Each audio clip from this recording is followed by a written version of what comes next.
I think what you say is a really good thing. The idea that we have a hangover from last year. Last year was a really tough, busy time for us. A really great year, a big celebration.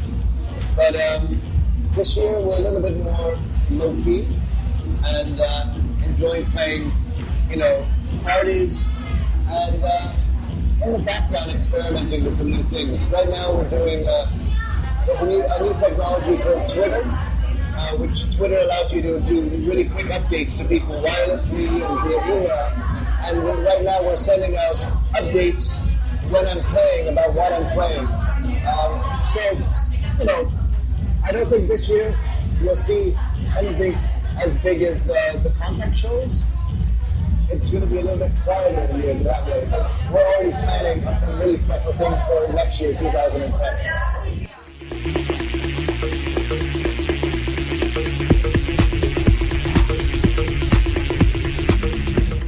Well, I've been playing in Spain now, I think even here for about 15 years. So I've seen the whole scene progress when there was only a small amount of people into my sound. And even a time when the Spanish people really didn't like me.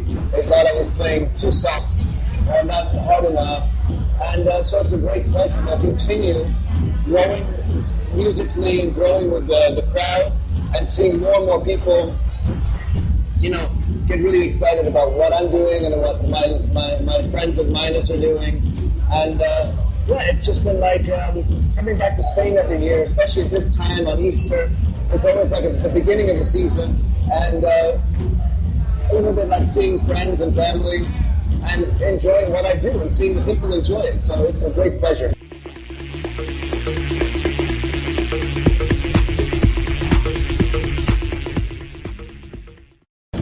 Especially here, it's like, I've known Juan and the owners and his family for so many years now, but it's always a pleasure to come back.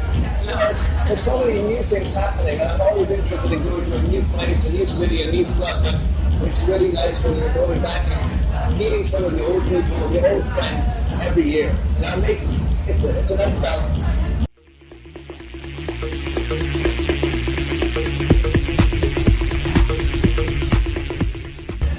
I think right now I think there's a lot of anniversaries. There's the Monegros, there's Cocoon, last year was Minus. It's next year is the 20-year anniversary of Plus 8. So it's really I think what it shows you is that our scene is really mature and we've developed a long time, and that makes it the whole thing feel very, very special.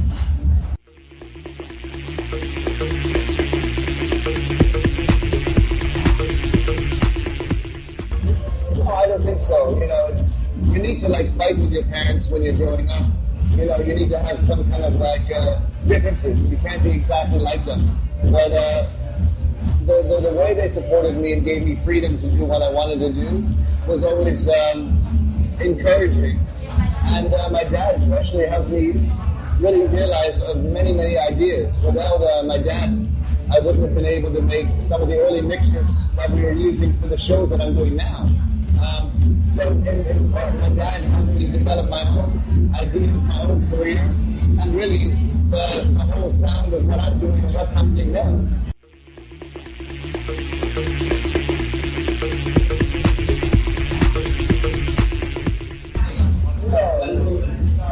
Anytime I felt like this, my mom came down and reminded me that I was just a normal kid.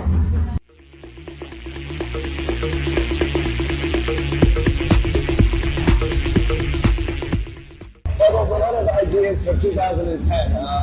Plastic Men may be part of that, and I hope so. We'll see.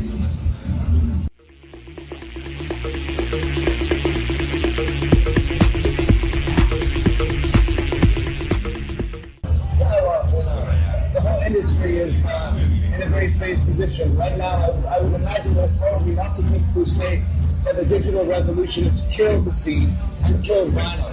And, that the whole situation of lower sales is because of that. But I really believe that the advancement of technology and the advancement of distribution took us to this place anyway.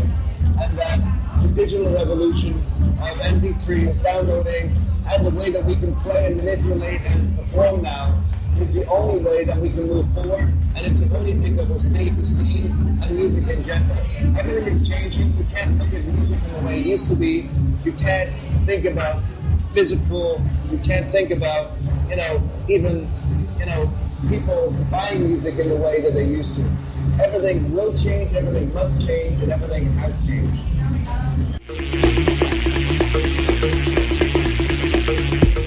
Well, we hope. Like, I think there's a lot of developments with technology right now that are, in one way, they perhaps may be as damaging as the old way at the moment.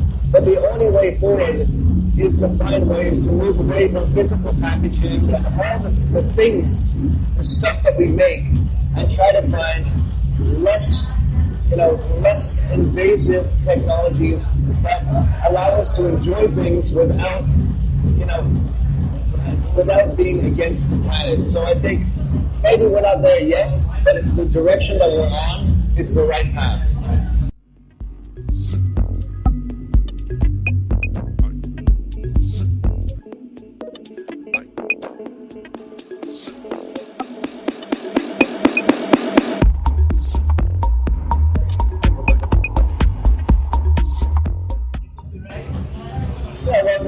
The whole way of performing rights right now is completely fucked up all over the world. The only people who get paid for performing rights are people like Madonna, Guns N' Roses, and all the people whose music, gets played on the radio. So the police coming in to find out, in theory, is a way to find out really what's being played. But of course they're doing it the wrong way. What I would say if the police want to come into one of my shows, I would say, stay at home, log onto your computer, and log on to Twitter. Because right now, when I'm doing my shows, I'm sending a live stream that tells you exactly what I'm playing. And this is not only good for the people making the music to let people know what's happening, what I'm playing, but if the police and the performing rights societies really need to know what's playing, they can see that. This is another great thing with digital technology. In the past, actually the police were about 20 years too late. Because if they had come 20 years ago, they would have to look at every record. Now we have the technology which can actually, as I'm playing each track, let the people know what I'm playing. Unfortunately, people like SOCAN, people like BMI, the performing rights societies, really are so old and so fucking up their own ass that they want the easy way out. And paying all the money to Madonna is much easier than finding out all the people that they should be paying. So hopefully things change. And I really believe that technology is one of those things that can help change and help the smaller artists get the money that they deserve.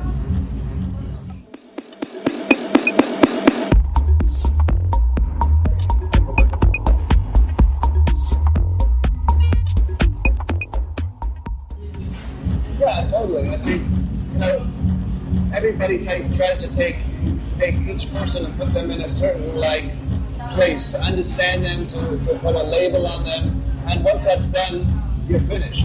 So you have to keep progressing to keep people questioning, answering, and coming back. And if you want to do anything more than DJing, if you want to progress, if you want to do something for the world, you have to always be inventive so that you have a discussion and something relative to talk to the people about. If not, you become old and you become something obsolete. So I don't want to be obsolete. One day I will be, but I'm not at the moment.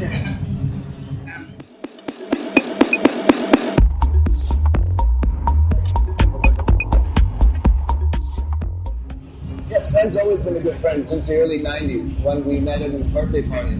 And Sven has been a great supporter of my sound, and as always, he's like in a way sometimes like a younger brother and an older brother.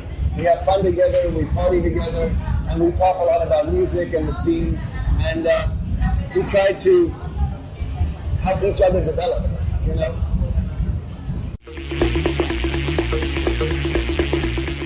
Top 5, I have no idea what I play. Okay. And my own time changes every day, and I have to play. So you can go like this.